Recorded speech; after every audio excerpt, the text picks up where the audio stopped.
Bonjour, je m'appelle Jean-François Baudouin de la ferme Beaufranc de Sainte-Marguerite. Je suis en copropriété à 50 % avec mon épouse Edith Gagné. La ferme a actuellement 160 têtes, dont 70 vaches en lactation.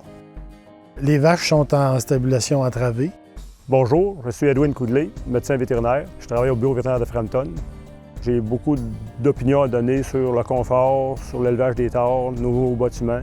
L'Université Laval a fait un projet de recherche ici il y a quelques années, puis sur le confort des animaux, qui nous a permis de voir nos points forts puis nos points faibles. Il y a des choses qui étaient finalement comme un peu, entre parenthèses, normales. Bon, bien, elle a perdu du poids au niveau des jarrets, les carpes, les coups, ces choses-là, les petites lésions.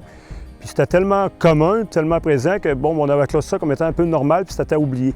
Puis finalement, le résultat de l'enquête lui a permis de voir, bien, oups, là, c'est peut-être pas si normal.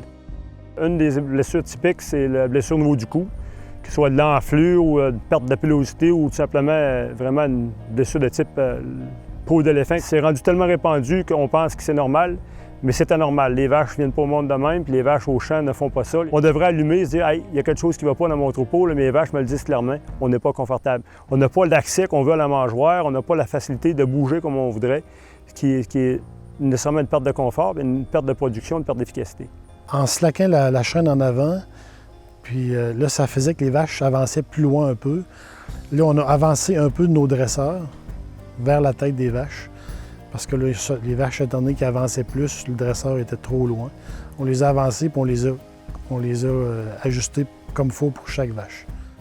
Avec la chaîne qu'on a rallongée en avant, ça nous a permis aussi de voir qu'il n'y a plus de blessures au cou des vaches. Les stalles étaient grandes, ils étaient longues, on avait des matelas quand même assez neufs. C'est qu'on voulait garder les matelas, mais on voulait garder plus de litières sur nos matelas. Fait que là, on a pensé à mettre des gardes litières. Mais les gardes litières que j'avais vues à date, c'était des gardes litières qui étaient fixées à la base. Puis j'aimais moins ça un peu parce que c'est peut-être plus dur à nettoyer. J'ai imaginé un type de garde litière qui pourrait s'enlever facilement et rapidement.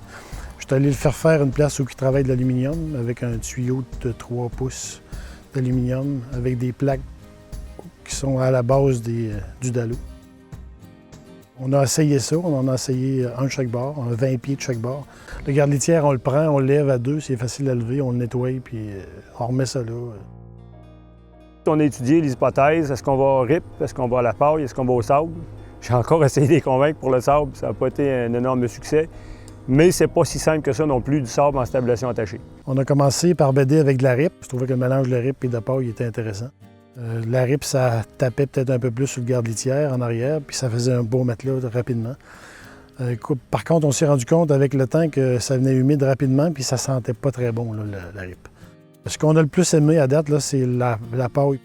Ça prend pas plus de litière qu'on en mettait avant, c'est juste que là, on en met plus quand on les bêde au départ, puis on en remet le lendemain encore passablement, mais après ça, on fait juste compléter. C'est ce qui fait qu'à mon avis, on met pas plus de litière qu'on en mettait avant.